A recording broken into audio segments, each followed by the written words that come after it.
The lecture hall fell silent except for the sound of trembling fingers hovering over ivory keys.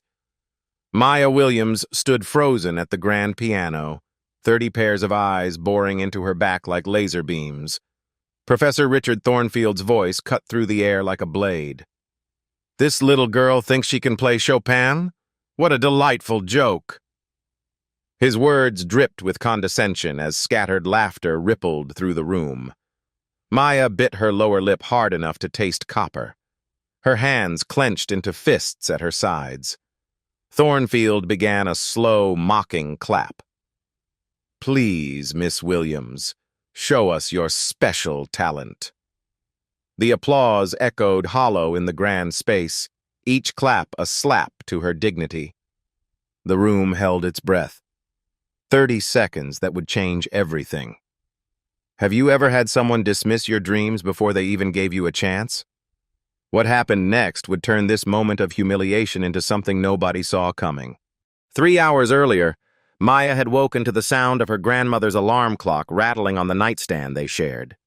The cramped studio apartment in South End smelled of instant coffee and the lavender soap her grandmother used to mask the persistent dampness that crept through the walls each winter.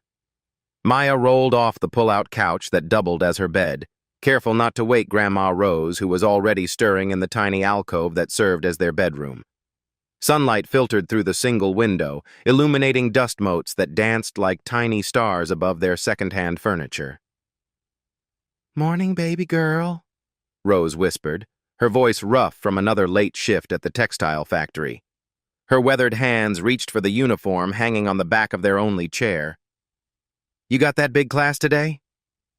Maya nodded, pulling on the same navy sweater she'd worn 3 times this week. The wool had thinned at the elbows, but it was clean and it was warm. Her fingers traced the small hole near the left pocket that she'd tried to mend with matching thread. The routine never changed.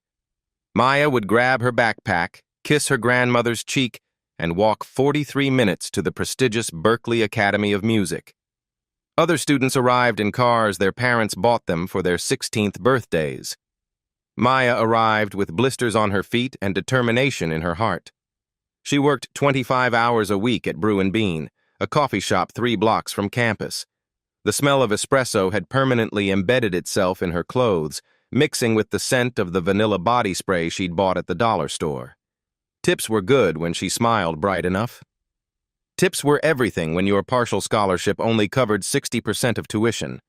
The weight of her student loans felt heavier each semester, $17,000 and counting.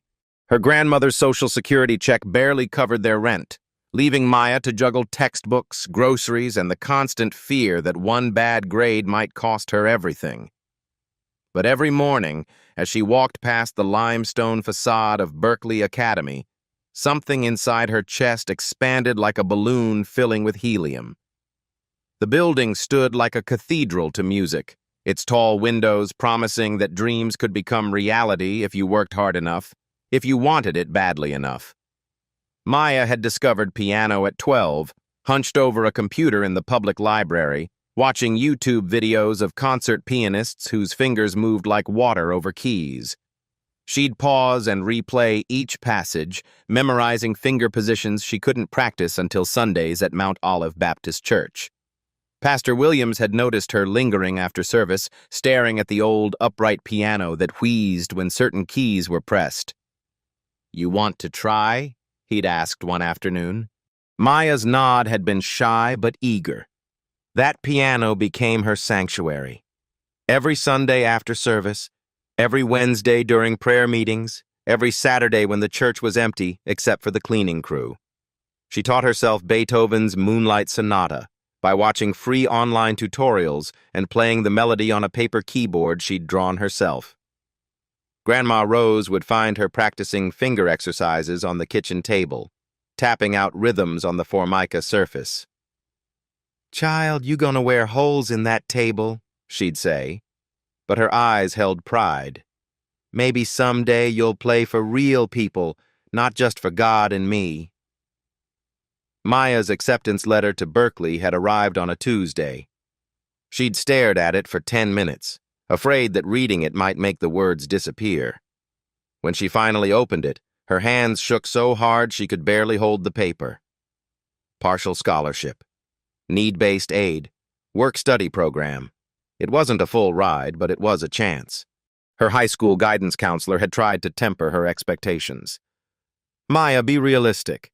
These conservatory programs are competitive. Maybe consider community college first. Build some credentials.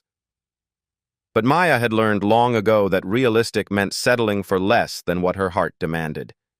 She'd grown up watching her grandmother work double shifts, watching dreams get deferred until they disappeared entirely.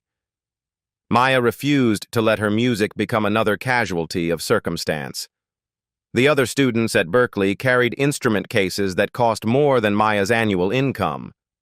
They spoke casually about summer programs in Vienna and private lessons with former members of the Boston Symphony Orchestra. They wore confidence like expensive perfume, invisible but unmistakable. Maya carried her sheet music in a folder held together with duct tape. She practiced on the community piano in the dormitory lobby when no one else was around, usually after midnight when her fingers were stiff from serving coffee all day. But when she played, really played, the difference between formal training and pure passion became irrelevant. Music didn't care about the designer labels sewn into her classmates' clothes. Music didn't ask for transcripts or letters of recommendation. Music only asked for truth. Still, doubt crept in during moments like these, walking into Professor Thornfield's advanced performance analysis class. The master class was optional, but attendance looked good on academic records.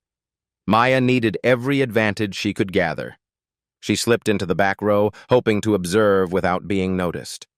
Her worn notebook was already filled with observations about phrasing, dynamics, and interpretation techniques she'd heard other students discuss. If she couldn't afford private lessons, she could at least absorb knowledge from the air around her. The stakes were simple, but brutal. Her scholarship required maintaining a 3.7 GPA. One failed class, one semester of mediocre grades, and she'd be back in South End permanently, watching her dreams shrink to the size of their studio apartment. Maya opened her notebook and prepared to listen, to learn, to survive another day in a world that wasn't built for girls like her. She had no idea that in less than an hour, surviving would become the least of her concerns. Professor Richard Thornfield entered the lecture hall like a man accustomed to reverence. His leather briefcase clicked against the marble floor with each measured step, the sound echoing off the vaulted ceiling designed to amplify every note played within these walls. At 55, Thornfield carried himself with the bearing of someone who had never questioned his place in the world. His silver hair was precisely combed, his navy blazer pressed to perfection. The Rolex on his wrist caught the afternoon light streaming through the tall windows as he arranged his papers on the mahogany podium. 25 years of teaching at Berkeley had earned him a corner office lined with accolades. Diplomas from Juilliard and the Royal Academy of Music hung in gilded frames. Photographs showed him shaking hands with conductors whose names graced concert halls around the world. A signed poster from his Carnegie Hall debut in 1995 dominated the wall behind his desk. His students feared him and revered him in equal measure. One word from Professor Thornfield could launch a career or end it before it began. His recommendation letters opened doors that remained locked to others. His criticism, delivered with surgical precision, could reduce promising musicians to tears. Thornfield surveyed the lecture hall with the slow, deliberate gaze of a general inspecting troops. 30 students sat in ascending rows, each hoping to catch his attention for the right reasons. He removed his reading glasses from their leather case, perching them on his nose as he studied the faces before him.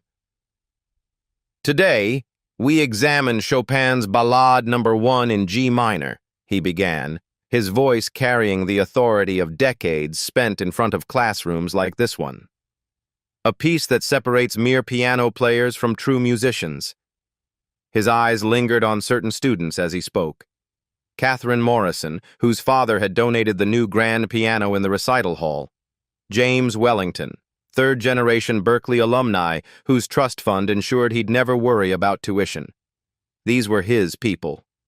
These were the students who understood that classical music was about heritage, about tradition, about maintaining standards. Thornfield believed, though he would never say it aloud, that certain types of music belonged to certain types of people. Jazz could be taught to anyone with rhythm. Pop music required only basic chord progressions.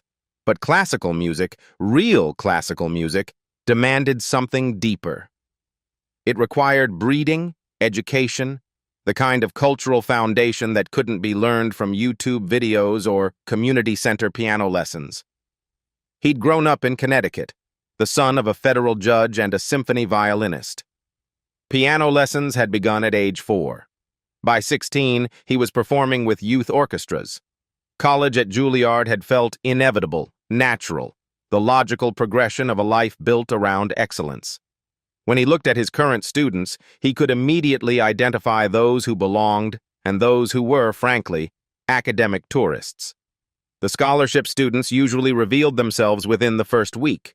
They tried too hard, asked too many questions, carried themselves with the desperate hunger of people who knew they didn't quite fit. Thornfield's teaching philosophy was simple. Pressure revealed character.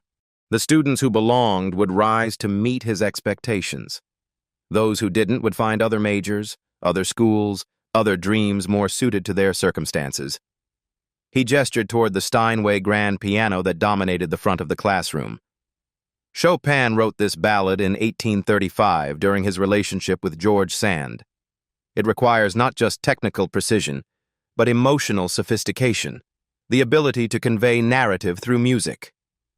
His gaze swept across the room again, pausing momentarily on Maya in the back row.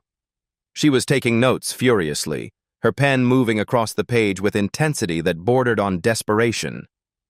He'd noticed her in previous classes. Scholarship student, obviously, the kind who recorded lectures on her phone because she couldn't afford the supplementary materials. The first movement demands an understanding of romantic nationalism that extends beyond mere fingerwork, Thornfield continued. It requires cultural literacy, historical context, the kind of deep musical education that cannot be improvised. The word improvised carried weight, delivered with just enough emphasis to make several students glance around nervously. Catherine and James exchanged knowing looks. They'd heard Professor Thornfield's opinions about the changing demographics of classical music education, how standards were being lowered to accommodate students who lacked proper foundation, how diversity initiatives sometimes prioritized demographics over ability. Thornfield never said these things directly, of course. He was too sophisticated for crude prejudice. Instead, he spoke in code about traditional excellence and maintaining standards and cultural authenticity. His discrimination wore the mask of academic rigor. As he prepared to begin the day's analysis, his attention was drawn to Maya's concentrated note-taking. Something about her intense focus irritated him. The presumption that she could absorb in one semester what his other students had been breathing since childhood. "Before we begin," he said, his voice taking on a tone that made several students straighten in their seats, "perhaps we should ensure everyone here truly understands what we're discussing." His eyes found Maya again, and this time they stayed there. "Miss Williams, isn't it? I believe you've been quite attentive in our previous sessions."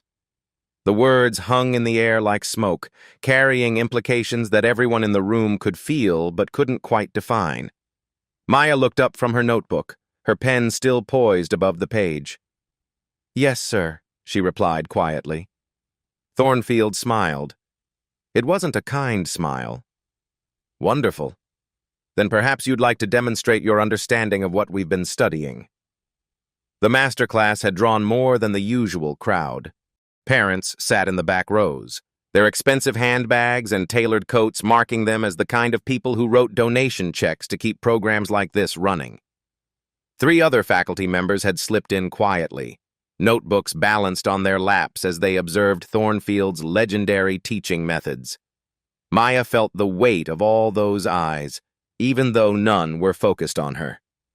She'd chosen the back corner deliberately, hoping to blend into the shadows cast by the tiered seating.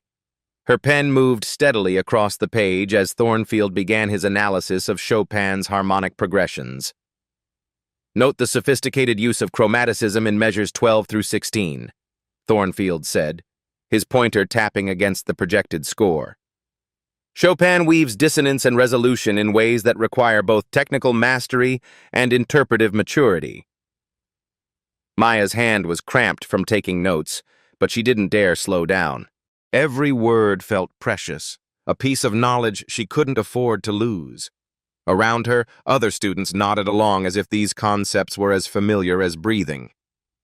The rubato in this passage, Thornfield continued, demands an understanding of romantic expression that goes beyond mere mechanical precision. It requires cultural fluency, the kind of deep musical literacy that... He paused, his gaze scanning the room until it found Maya's bent head. Miss Williams. Her pen froze mid-sentence. The sudden silence in the lecture hall felt thick enough to cut. I notice you're taking quite extensive notes.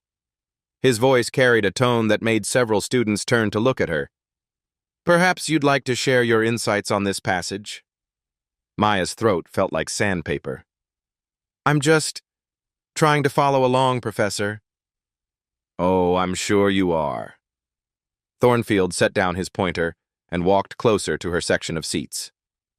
But I'm curious about your perspective, given your rather unique background. The emphasis on unique made Catherine Morrison smirk. 2 rows down, James Wellington whispered something to his neighbor that made them both suppress laughs. I understand you've been quite diligent in your studies, Thornfield continued, now standing directly below Maya's seat. Self-taught, if I'm not mistaken. Heat rushed to Maya's face. Yes, sir, partially. Fascinating. He clasped his hands behind his back, rocking slightly on his heels. And where exactly did you acquire your musical education? YouTube University? A ripple of laughter spread through the room like a slow wave.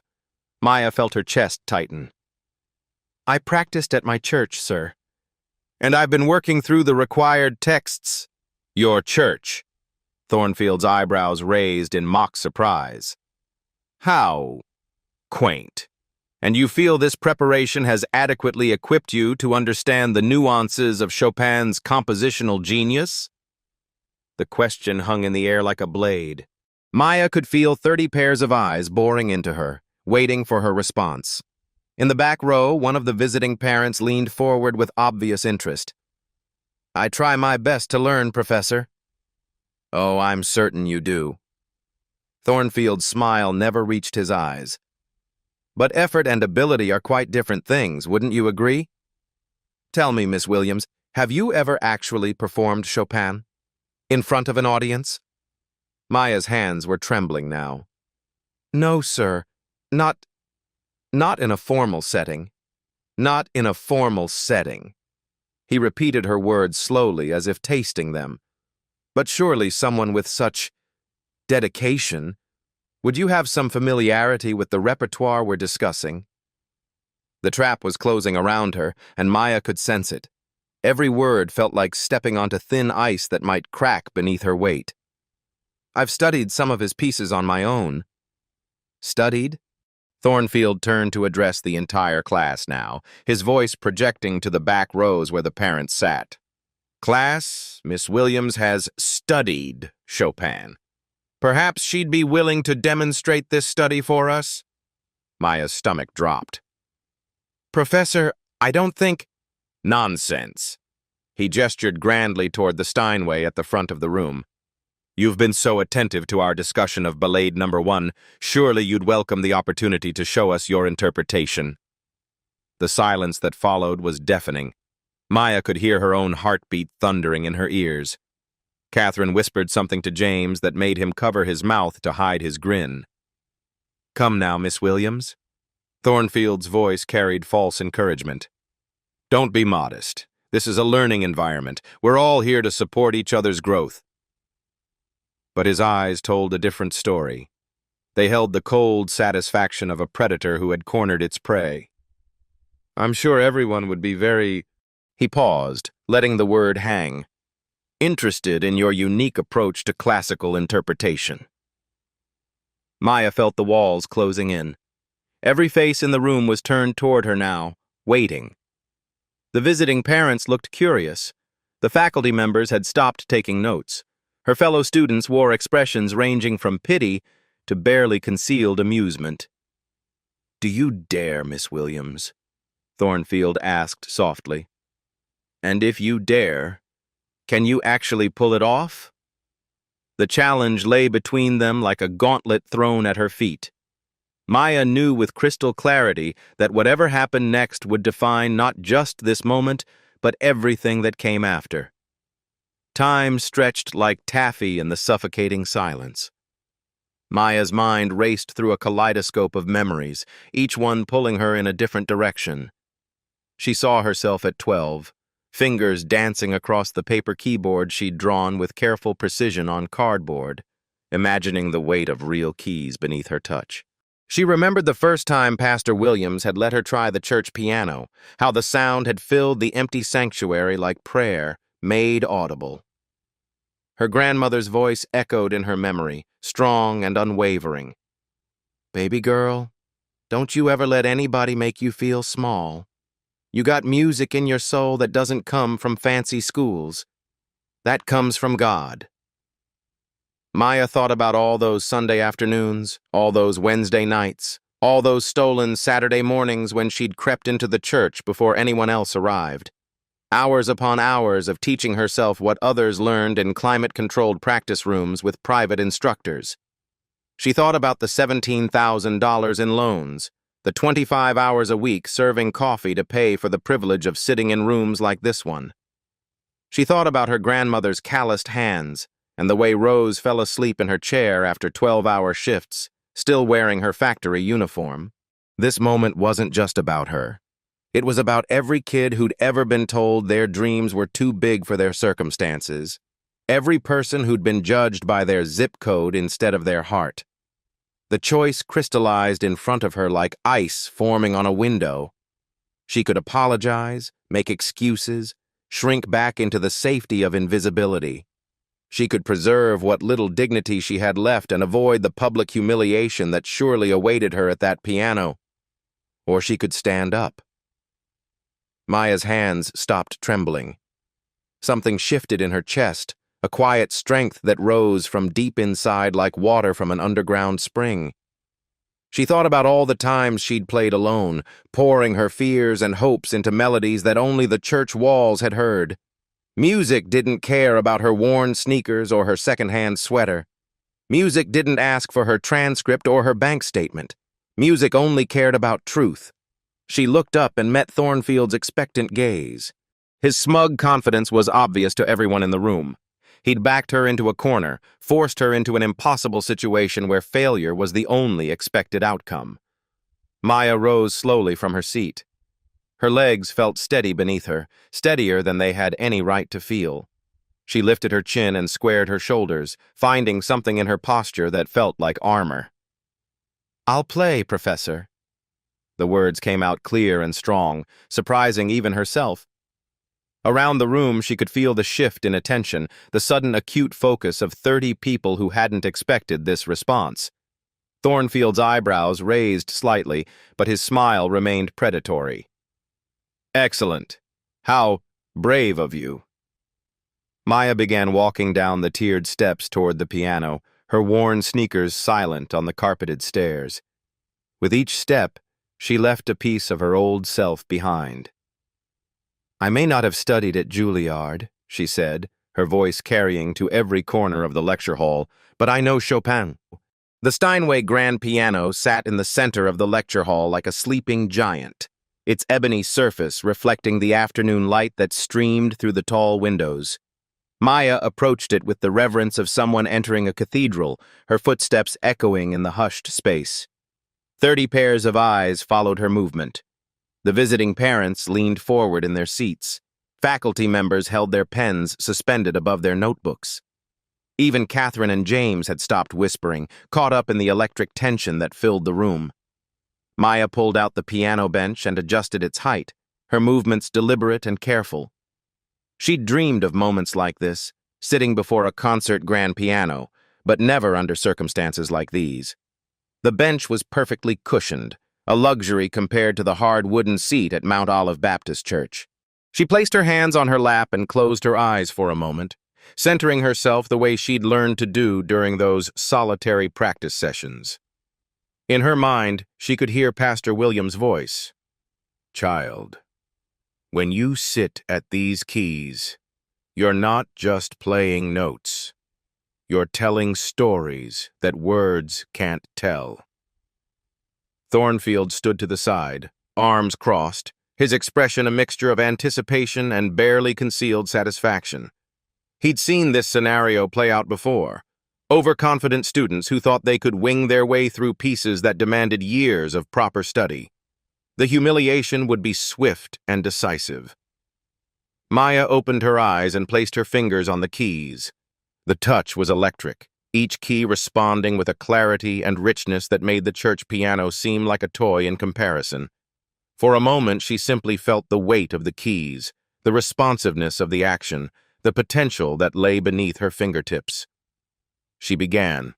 The opening notes of Chopin's Ballade No. 1 emerged tentatively, almost questioning. Her right hand found the simple melody while her left hand provided a gentle accompaniment. But something was wrong.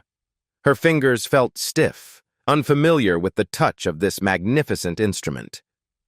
The notes came out hesitant, lacking the confidence that the piece demanded. A few students exchanged glances. Catherine smirked and nudged James with her elbow. Thornfield's smile grew wider, his vindication beginning already. Maya's heart hammered in her chest. This wasn't how it was supposed to go. She'd played this piece hundreds of times in her mind, had worked through every passage during those late-night practice sessions when the church was empty and dark. But this piano was different. The acoustics were different. The pressure was crushing. She stumbled slightly on a passage in the second phrase, her left hand missing the bass note that anchored the harmony. The mistake echoed in the perfect acoustics of the lecture hall, magnified and obvious to every trained ear in the room. "Perhaps," Thornfield said softly, loud enough for the front rows to hear, "we should stop there before—" But Maya didn't stop. She closed her eyes again, this time blocking out everything except the music. In her mind, she wasn't in a lecture hall surrounded by judgment and expectation. She was 12 years old again, discovering Chopin for the first time on a crackling YouTube video. She was 15, playing by candlelight when the electricity had been shut off for 3 days. She was 17, performing for an audience of empty pews and painted saints. The transformation began slowly, like dawn breaking over a landscape. Her shoulders relaxed, her breathing deepened. Her fingers began to remember not the foreign feel of this piano, but the familiar language of the music itself. The melody returned, but now it carried weight. The simple opening phrase that had seemed tentative moments before now spoke with quiet confidence. Maya's left hand found its groove, providing the rolling accompaniment that Chopin had woven like a foundation beneath the soaring right-hand melody. Measure by measure, note by note, Maya stopped fighting the piano and started dancing with it. The hesitation disappeared, replaced by an understanding that went deeper than technique. She wasn't just playing the notes on the page. She was telling the story that Chopin had embedded in those notes. The first movement flowed into the second, and Maya's interpretation began to reveal itself. Where other students might have focused on technical perfection, Maya brought something different. She brought lived experience. The yearning in Chopin's melody spoke to her own yearning. The struggle between hope and despair that ran through the piece reflected her own daily battles. Her fingers moved across the keys with increasing confidence. The left hand provided a steady pulse, while the right hand sang with a voice that seemed to come from somewhere deeper than muscle memory. She played the ornaments not as technical exercises, but as emotional expressions, each trill and turn colored with meaning. The room had gone completely silent except for the music. Even Thornfield's smug expression had faded, replaced by something approaching attention. This wasn't what he'd expected. This wasn't the embarrassing failure he'd been anticipating. Maya reached the development section where Chopin had woven the main themes into an intricate tapestry of variations. Her years of self-study showed here, not as weakness, but as strength. She'd learned this music not from an instructor's interpretation, but from the inside out, building her understanding note by note, phrase by phrase. The music grew more complex, and Maya rose to meet it. Her hands moved independently, the left hand providing a foundation of octaves and chords while the right hand spun melodic lines that seemed to float above the harmony. She'd practiced this passage on the church piano until her fingers bled, working through every fingering challenge, every awkward reach. But now, on this magnificent instrument, the technical challenges melted away. The Steinway responded to her touch like a partner in conversation, amplifying every dynamic nuance, every subtle shift in color. What had been difficult on the old upright piano became effortless on this concert grand. The middle section arrived, marked con fuoco, with fire. Maya's interpretation ignited.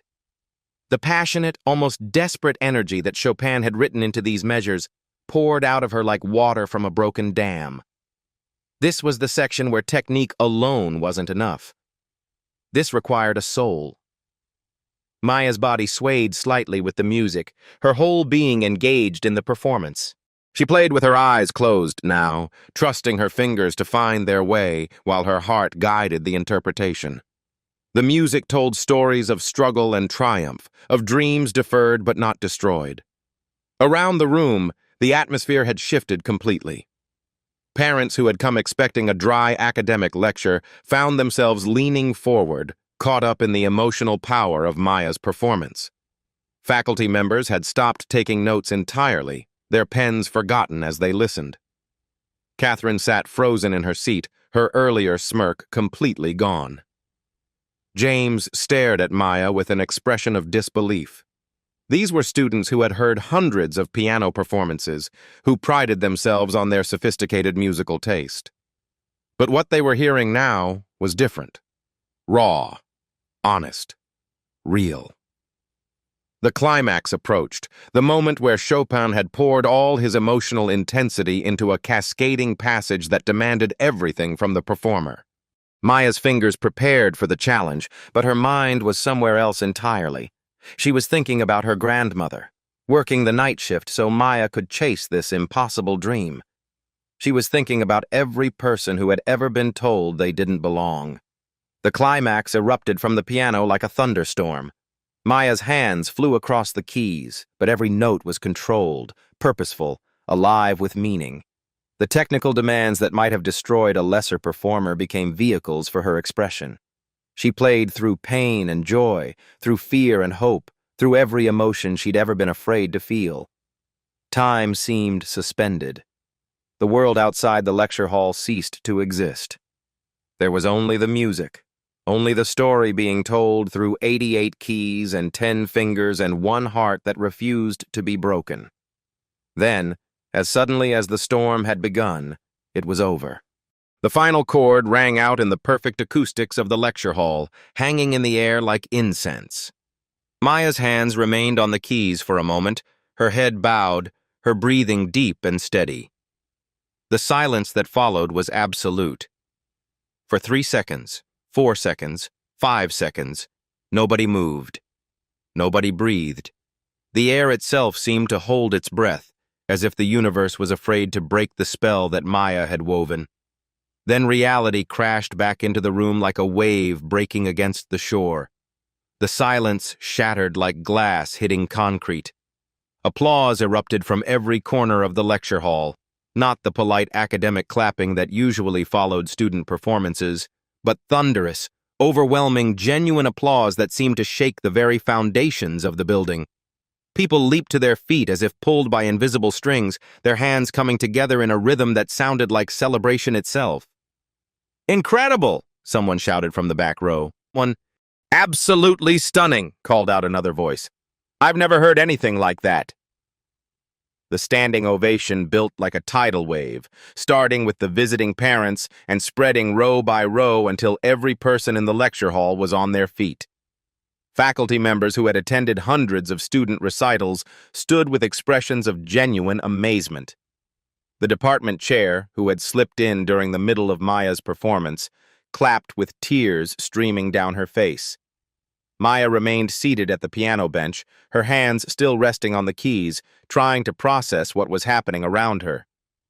The sound of applause felt surreal, like something happening to someone else in a different room. She turned slowly to face the audience, her eyes wide with disbelief. Catherine Morrison sat frozen in her seat for a moment before slowly, reluctantly, beginning to clap. Her face was flushed red, her earlier smugness completely evaporated. James Wellington beside her looked as if he'd been struck by lightning, his mouth hanging open as he mechanically joined the applause.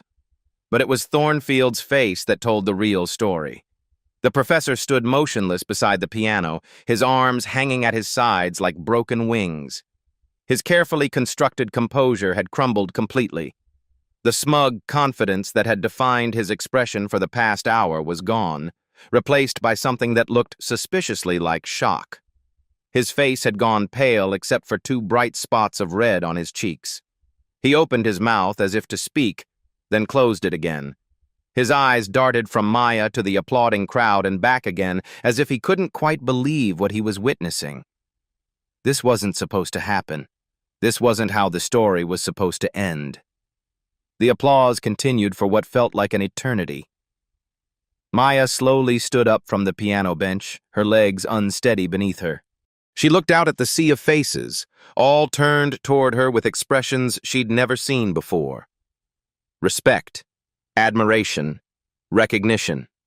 An elderly man in an expensive suit, one of the major donors, Maya realized, was applauding so enthusiastically that his glasses had slipped down his nose. A woman in the 3rd row had pulled out her phone and was recording, tears visible on her cheeks. Finally, gradually, the applause began to subside. People settled back into their seats, but the energy in the room remained electric. Conversations bubbled up immediately, whispered exclamations of amazement and disbelief. Did you hear that phrasing in the development section? The way she handled the technical passages was extraordinary. I've never heard such emotional depth from a student performance. Thornfield cleared his throat, trying to reassemble his professional demeanor. His voice, when it finally came, sounded strained. That was quite exceptional. The word seemed to stick in his throat like a bone. Maya turned to face him fully, her chin raised, her shoulders straight. The trembling girl who had sat in the back row taking desperate notes was gone. In her place stood someone who had just discovered her own power. "Professor," she said, her voice carrying clearly to every corner of the now quiet lecture hall, "music doesn't need a diploma to prove talent. It only needs a heart." The words landed in the silence like stones dropped into still water, sending ripples through the room. Several students nodded emphatically. One of the faculty members actually smiled and wrote something in her notebook. Thornfield's face went through a series of expressions: surprise, embarrassment, and finally, grudging acceptance. He looked at Maya as if seeing her for the first time, really seeing her, not the scholarship student he'd dismissed, but the musician she actually was. "Yes," he said slowly, his voice barely above a whisper. "Yes, I believe you've demonstrated that quite convincingly." From the back of the lecture hall, a new voice spoke up. Dr. Sarah Lane, the Academy's director, stepped forward from where she'd been observing quietly near the entrance. Her face wore an expression of profound interest as she made her way down the aisle. "Miss Williams," she said, her voice cutting through the murmur of conversations, "I believe we need to talk." The room fell silent again, but this time the silence hummed with possibility rather than tension. Maya felt something shift in her chest, like a door opening to a room she'd never seen before. Everything had changed. Everything. The transformation was immediate and profound. As students filed out of the lecture hall, They no longer walked past Maya as if she were invisible. Instead, they approached her with something that looked remarkably like reverence. Sarah Kim, a sophomore who had never spoken to Maya before, was the first to reach her. "That was absolutely incredible," Sarah said, her eyes bright with genuine admiration. "I've been studying piano for 12 years, and I've never heard anyone play with that kind of emotion. How did you learn to interpret Chopin like that?" More students gathered around, their earlier indifference replaced by curiosity and respect. Even James Wellington, who had been whispering mockingly just an hour before, hung back at the edge of the group, clearly wanting to approach, but unsure how to navigate this complete reversal of social dynamics. Catherine Morrison had disappeared entirely, slipping out a side door the moment the applause had died down. "Miss Williams," Dr. Lane's voice cut through the chatter of students. The academy director approached with the measured pace of someone used to making decisions that changed lives. "Would you join me in my office? There are some things we should discuss." Maya nodded, still feeling as if she were floating slightly above the ground. As she gathered her notebook and pen, Professor Thornfield appeared beside her. His earlier arrogance had been replaced by something that might have been humility. "Miss Williams," he said quietly, his voice pitched low enough that only she could hear. "I owe you an apology. I made assumptions about your abilities that were unfounded. Your performance today was exceptional by any standard." Maya looked at him for a long moment, seeing not the intimidating professor who had tried to humiliate her, but a man who had just had his worldview challenged and found it lacking. "Thank you, Professor," she said simply. "I hope this helps you see other students differently, too." Thornfield nodded slowly. "It will. I promise you that." The walk to Dr. Lane's office felt like a parade. Students and faculty members they passed stopped their conversations to watch Maya go by, many offering congratulations or simply nodding with newfound respect. Word of her performance was already spreading through the building like wildfire. Dr. Lane's office was everything Maya had imagined an academy director's office would be. Floor-to-ceiling bookshelves lined the walls, filled with musical scores and academic texts. A baby grand piano sat in one corner, and framed photographs showed Dr. Lane with famous musicians from around the world. "Please, sit," Dr. Lane said, gesturing to a comfortable chair across from her desk. "I want to discuss your future here at Berkeley." Maya's heart hammered as she settled into the chair. "My future?" "Your performance today was extraordinary. Not just technically proficient, but musically mature in ways that most students don't achieve until their graduate work, if ever." Dr. Lane leaned forward, her expression serious but kind. "I'm prepared to offer you a full scholarship for the remainder of your time here." The words hit Maya like a physical force. She gripped the arms of her chair, afraid she might fall out of it. "A full scholarship?" "Complete tuition coverage plus a monthly stipend for living expenses. You shouldn't have to work 25 hours a week serving coffee when you could be dedicating that time to your music." Dr. Lane pulled a folder from her desk drawer. "But that's not all. I've been in contact with the Carnegie Hall Education Program. They're looking for exceptional young musicians for their Emerging Artist Series. Based on what I heard today, I'd like to recommend you." Maya felt tears starting to build behind her eyes. "Carnegie Hall?" It would be a debut recital in their smaller venue, but it's still Carnegie Hall, the kind of opportunity that launches careers. Dr. Lane smiled. "Your story is remarkable, Maya. Self-taught, working multiple jobs, overcoming financial hardship to pursue your passion. That's exactly the kind of narrative that inspires people." As Maya walked back toward her dorm that evening, her phone buzzed with a text from her grandmother. "How did your big class go, baby girl?" Maya found herself laughing through tears as she hit the call button. "Grandma Rose? You're not going to believe what happened today?" "Try me, honey.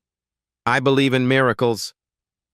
Maya told her everything, from Thornfield's cruel challenge to the standing ovation to the meeting with Dr. Lane. By the end of the story, she could hear her grandmother crying on the other end of the line. "I knew it," Rose whispered through her tears. "I knew the world would see what I've always seen. You got something special, baby girl. Something that can't be taught and can't be bought." "I want to do something with this opportunity, Grandma. I want to help other kids like me. Kids who think their dreams are too big for their circumstances." "You will, honey. You will. But first, you just enjoy this moment. You earned it." That night, Maya sat in the dormitory's common area at the old upright piano where she'd practiced countless late-night sessions. But instead of running through technical exercises or struggling with difficult passages, she simply played. Students gathered around to listen, drawn by the same magnetic quality that had captivated the lecture hall earlier that day. But this time, there was no pressure, no judgment, no fear of failure.